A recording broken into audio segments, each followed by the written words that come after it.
Hey guys, it's Kay. I hope you're all well. Now in today's video I'm looking at the Rayfoto multimedia projector, and it's got a resolution of 1080p and it comes with a LED lamp and a total output power of 110 watts. So if you're after a budget friendly projector with all the features you could think of, just keep on watching this video. If you're new to the channel and you want to stay up to date with the latest tech tutorials, reviews and unboxings, I do everything including Fire Stick, Raspberry Pi and Android TV tips and tricks, so subscribe and hit the notification button. And first impressions are, it's a pretty small package, so let's take a look what we get in the box. Now this is new to me. We've got a rucksack here, and luckily it has got the Rayfoto branding on it, so we haven't got the wrong package here. So presumably the Rayfoto projector is made for travelling with. Anyway, let's see what we get in the bag. And the first thing we get is the instruction booklet.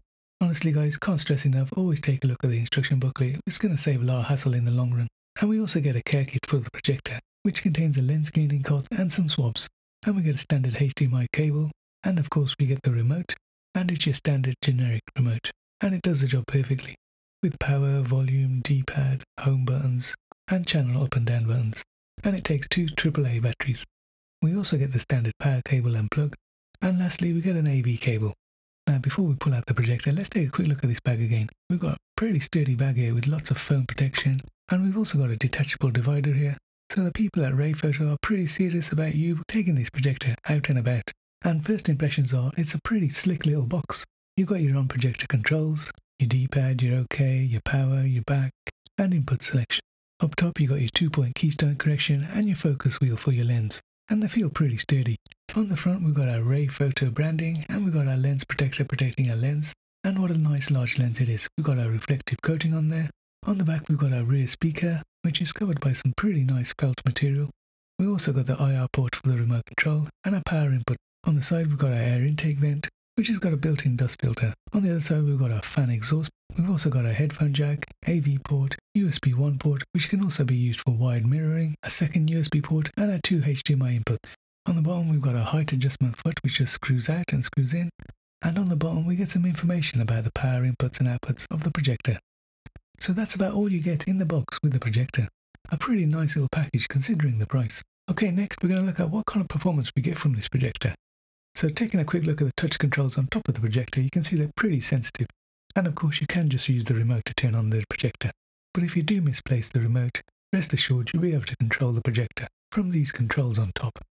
So as soon as you turn it on, you get the Rayfoto logo, quickly followed by the home screen. And if you're familiar with projectors, you'll know this setup is quite the norm. So just to give you an impression of the size of the screen, I'll come along and stand next to it. So this is the screen set at 300 inches, which is the maximum size. You can see just how bright this screen is at 9500 lumens, even though the room is not even totally dark. Okay, so back to the home screen, we've got all our usual settings here. You can connect a USB stick and view all the content on the USB stick. It will arrange the content under each of these menus here. Just click to view the relevant content. Now one of the cool features of this projector is you can connect it to your phone, and that phone can be an Android phone or an iPhone. Just select the appropriate icon, iOS Cast or Mirrorcast. So for iPhone, just follow the on-screen instructions. And it's basically the same process for Android devices. And lastly, you can also connect your Apple device via iOS cable. Again, just follow the on-screen instructions. So let's just take a quick look at the general settings. And the first setting here is network settings, which is pretty self-explanatory. The projector will automatically start scanning for your available networks, and you can just connect to them. Next, we've got system settings. And from here we can change the language, get a local update, get an online update to the projector, Bluetooth settings. So here we can connect a Bluetooth device, including headphones or even a soundbar. As soon as you click on open, it'll start searching for available devices. And back up one menu, we got software version and restore to factory defaults. And lastly on this menu, we've got projection settings. And from here we can change the focus, which reduces the screen size by up to 25%.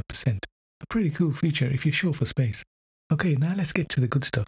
I've got my Fire Stick TV connected to HDMI port 2. And as you can see, it's coming through at 1080p at 60 Hz. So what's it like when viewing content on this projector? Well, take a look, judge for yourselves. His task is now mine. Ours was no chance meeting. Clicking the menu button on the remote will get you to these sound and picture settings. And of course from here we can go into different picture modes, standard, dynamic, mild and user settings. And of course you've got access to all your picture settings here, including picture mode, contrast, brightness, color, tint, sharpness, color temperature, and of course noise reduction. And this can be set from off all the way up to high. And what I found was it basically smooths out the picture a bit. Now if you go back up to the top of the menu and scroll across, you'll get to the sound settings. And of course, just like picture modes, you've got sound modes: standard, movie, music, sports, and user. I'm not the hero you seek. And of course with the user mode you can adjust the treble and bass. Scrolling back up to the main menus we can get to options and we can change the aspect ratios. So overall guys, my opinion is that this is a great overall budget projector. It's got great brightness and sharpness, and you can cast your tablets and phones to it. You can attach Bluetooth devices like speakers and headphones, but I don't know why you need to. This projector has got probably one of the best sounding speakers I've ever heard on a budget projector. You're getting a screen size of up to 300 inches, it's compact and portable, and it comes with its own rucksack. What's not to like? I mean, just look at that image, it's popping out at you.